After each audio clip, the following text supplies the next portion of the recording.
भ्रम फैलाने की साजिश रची गई। डॉक्टर भीमराव अंबेडकर का भारत के विकास में जितना योगदान रहा है उतना शायद ही किसी और राजनेता का रहा हो।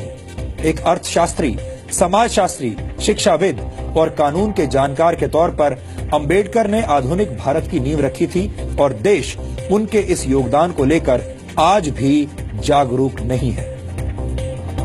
आपको बता दें कि डॉक्टर अंबेडकर संविधान की प्रारूप समिति के अध्यक्ष थे।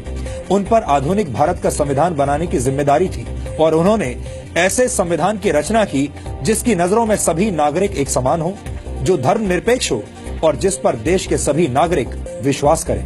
एक तरह से भीमराव अंबेडकर ने आजाद भारत के डीएनए की रचना की थी। इसके अलावा डॉक्टर अंबेडकर की प्रेरणा से ही भारत के फाइनेंस कमीशन यानी वित्त आयोग की स्थापना हुई थी। डॉक्टर अंबेडकर के आइडियाज से ही भारत के केंद्रीय बैंक की स्थापना हुई, जिसे आज हम रिजर्व बैंक ऑफ इंडिया के नाम से जानते हैं। दामोदर घाटी परियोजना, हीराकुंड परियोजना और सोन नदी परियोजना को स्थापित करने में डॉक्टर अंबेडकर ने बड़ी भूमिका निभाई थी। भारत में एम्प्लॉयमेंट एक्सचेंजेस की स्थापना भी डॉक्टर अंबेडकर के विचारों की वजह से ही हुई थी। भारत में पानी और बिजली के ग्रिड सिस्टम की स्थापना में भी डॉक्टर अंबेडकर का अहम योगदान माना जाता है।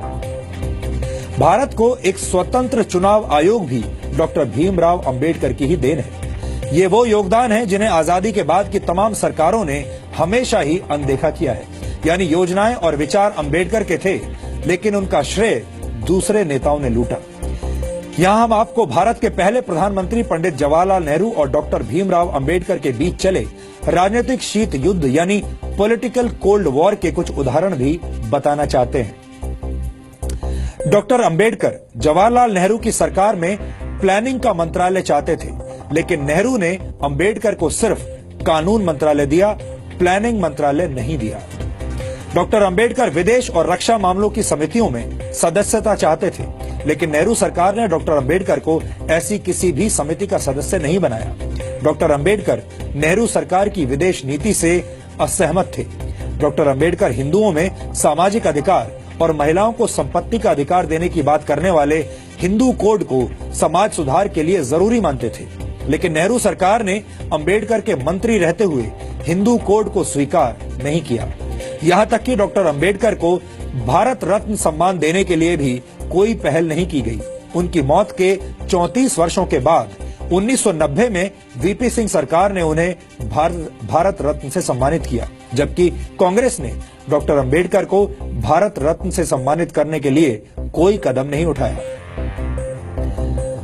अब आप समझ गए होंगे कि बाबा साहेब डॉक्टर भीमराव अंबेडकर से जुड़ी तमाम सच्चाइयों को हमसे और आपसे कैसे दूर रखा गया है। इन सच्चाइयों को जानना और समझना आधुनिक भारत के निर्माण के लिए बहुत जरूरी है। डॉक्टर अंबेडकर को जातियों की सीमा में बांधना और उन्हें सिर्फ दलितों के मसीहा के तौर पर पेश किया जाना उनके साथ बहुत बड़ा अन्याय होगा। इसीलिए आज हम डॉक्टर अंबेडकर के मूल विचारों को आपके लिए डिकोड कर रहे हैं।